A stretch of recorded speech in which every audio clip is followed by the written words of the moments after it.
आज हम करते हैं जो प्रीवियस ईयर्स क्वेश्चंस HPGK के जो HPAS में आए हुए हैं, ठीक है। और इसमें हमारा पहला क्वेश्चन है, in Tarikh Yamini Utbi the private secretary of Mahmud Ghazni called Nagarkot as. Options हैं Devnagar, Bhimkot, Jalandhar and Bhimnagar. So what will be the right answer?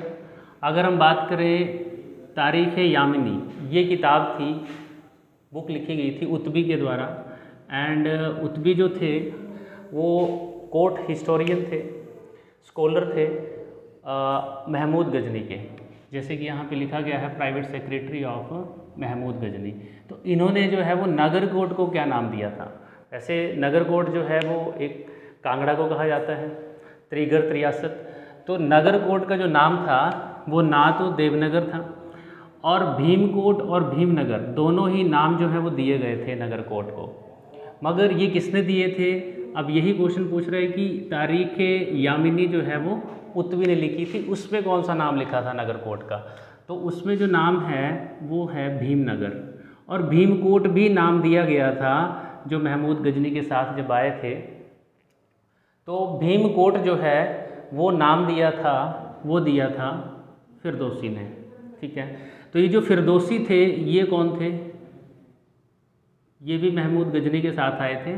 और भीमनगर जो दिया था वो उत्बी ने दिया था। इसके अलावा जो नगरकोट लिखा हुआ है, ये त्रिगर्त रियासत का नाम जो है त्रिगर्त नगरकोट, तो ये भी किसी ने दिया था और ये दिया था अलबरूनी ने, और ये भी महमूद गजनी के साथ आए थे। तो बोलने का मतलब ये है कि जो ये तीनों ही नाम हैं, भीमकोट, भीमनगर और नगरकोट, ये तीनों ही नाम महमूद गजनी के समय के दिए गए हैं, ठीक है जी। और ये जो जालंधर है, ये जालंधर जो आज का पंजाब का जो जालंधर है वही एरिया है। और ये जालंधर जो है ये जालंधर राक्षस के ऊपर, क्योंकि कहते हैं पौराणिक कथाओं के अकॉर्डिंग, माइथोलॉजी, कि जो जालंधर है ये एक राक्षस था और इसको जो है वो भगवान शिव ने जब मारा था, उसके अकॉर्डिंग जालंधर जो राक्षस था वो जहाँ पे जिनके कान गिरे, राक्षस के जहाँ पे कान गिरे वहाँ पे बन गया कान का गढ़। और इसीलिए जो नाम है इसका कांगड़ा रियासत का, मतलब त्रिगर्त रियासत का, वो कान का गढ़ से ही कांगड़ा बना, ठीक है जी। नेक्स्ट, तो इसका आंसर होगा भीमनगर। नेक्स्ट क्वेश्चन है second, who was the chief engineer of Shanan hydro electric project? देखिए ये जो क्वेश्चन है इस बार हो सकता है कि चांस है 100% श्योरिटी कि यहाँ से क्वेश्चन आएगा, क्योंकि ये बहुत न्यूज़ में है। 2024 मार्च 2024 को जो है इसकी लीज जो है वो ख़त्म हो रही है, क्योंकि ये जो है कहाँ है? Shanan hydro electric project Himachal Pradesh का सबसे पुराना है। ये मंडी डिस्ट्रिक्ट में है, जोगिंदर नगर में। कई बार क्वेश्चन आता है डायरेक्टली कि ये कौन से डिस्ट्रिक्ट में है, तो ये मंडी में है शानन हाइड्रो इलेक्ट्रिक प्रोजेक्ट। और ये कौन सी नदी पे है? तो ये ऊल रिवर है जो कि ब्यास की ट्रिब्यूटरी है। और इस रिवर के ऊपर जो है वो बना हुआ था ये, और इसकी कैपेसिटी कितनी है ये पता होना चाहिए। 110 मेगावाट इसकी कैपेसिटी थी, है। और ये पंजाब गवर्नमेंट के अंडर जो है वो आज भी आता है, क्योंकि उस समय के 1925 में जब जोगिंदर सेन मंडी के राजा, ये मंडी के राजा थे उस समय के, जो जोगिंदर सेन थे, उन्होंने पंजाब के गवर्नर के साथ जो है वो एक डील साइन की थी, और उसमें जो है वो ये लीज पर जो है पट्टे पे जो है वो दे दिया था। 99 ईयर्स की लीज थी वो। तो इसलिए ये लीज जो है वो अब ख़त्म होगी आने वाले मार्च 2024 में। तो इसको लेकर के हमारे चीफ मिनिस्टर जी और ये जो हैं जैसे हमारे केंद्रीय मंत्री RK सिंह जी वो भी आए थे, तो उसकी रिगार्डिंग ये बात हुई कि नेक्स्ट ईयर जो है वो हम इसको जो है वो लेंगे। तो यहाँ से जो क्वेश्चन इंपॉर्टेंट बनता है, so who was the chief engineer of Shanan hydro electric project, कहाँ है?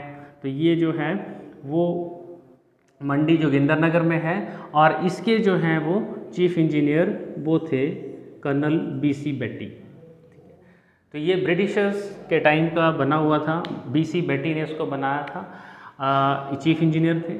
और इसके लिए ही जोगिंदरनगर पठानकोट,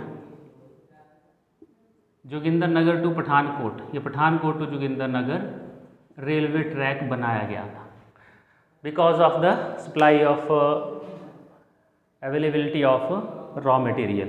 तो ये जोगिंदरनगर से पठानकोट जो है वो ये इसलिए बनाया गया था। इसका वैसे जो कमीशन हुआ था वो 1926 में हुआ था ये, और 1929 में ये बन के भी तैयार हो गया था। और इसी, क्योंकि ये लीज साइन हुई थी, इसीलिए जोगिंदरनगर पठानकोट ट्रैक बनाया गया, और जिसकी वजह से जो वहाँ पे रॉ मटेरियल चाहिए था वो आया ईजिली। और फिर जोगिंदरनगर में 1932 में ये कमीशन हो गया। 110 मेगावाट का है। सारी जो इन्फॉर्मेशन है कहीं पे भी किसी भी तरीके से पूछी जा सकती है नंबर ऑफ स्टेटमेंट्स के रूप में। और इसमें जो अगर हम देखें, ऑप्शन ए है हेनरी इरविन। तो हेनरी इरविन कौन थे? देखिए, हेनरी इरविन जो थे ये भी एक आर्किटेक्ट थे, बहुत ही इन्होंने ज़्यादा बिल्डिंग्स जो हैं वो डिज़ाइन की थी ब्रिटिशर्स के लिए। और हेनरी इरविन जो थे ये शिमला में जो उन्होंने उस टाइम पे जो ब्रिटिशर्स ने डेवलपमेंट की थी, उन्होंने जो बिल्डिंग्स बनाई थी वहाँ पे हेनरी इरविन ने कुछ बिल्डिंग्स को डिज़ाइन किया था। जैसे उसमें से टाउन हॉल है शिमला का जो रिज के पास है, इसके अलावा वाइस रीगल लॉज है। तो इस तरह की जो कुछ बिल्डिंग्स हैं जो इन्होंने डिज़ाइन की थी हेनरी इरविन ने, ये आर्किटेक्ट थे। ये दूसरा है W गोल्डस्टीन। तो ये W गोल्डस्टीन जो है बी ऑप्शन में, ये जो हैं ये थे बिलासपुर में जो नलवाड़ी फेयर होता है उसकी शुरुआत करने वाले थे। इनके द्वारा जो है वो नलवाड़ी फेयर की शुरुआत की गई थी इन द ईयर 1889। सो 1889 में W गोल्डस्टीन ने जो है वो इसकी शुरुआत की थी। ठीक है जी। तो इस तरह से आगे भी हम क्वेश्चन सॉल्व करेंगे।